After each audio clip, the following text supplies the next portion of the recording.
মালা জপ দীক্ষিত ব্যক্তিরা কিভাবে করবে, অদীক্ষিত ব্যক্তিরা কিভাবে করবে? প্রকৃতপক্ষে মালা জপ সকলেই করতে পারে।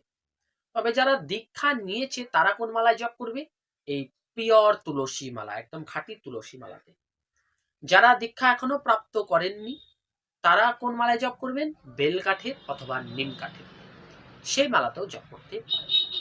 এইবার প্রশ্ন হচ্ছে, জপের ক্ষেত্রে কোন আঙ্গুলগুলি ব্যবহার করা যাবে এবং কোন আঙ্গুলগুলি ব্যবহারযোগ্য নয়? তো লক্ষ্য করুন, 5টা আঙ্গুল আমাদের হাতে রয়েছে, প্রত্যেকটির কিন্তু নাম রয়েছে। এটাকে বলা হয় অঙ্গুষ্ঠ বা বৃদ্ধাঙ্গুলি, তর্জনী, মধ্যমা, অনামিকা, কনিষ্ঠ।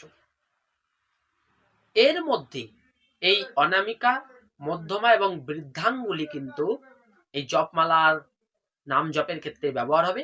তর্জনী কিন্তু শুধু ব্যতিক্রম, তর্জনী কিন্তু স্পর্শ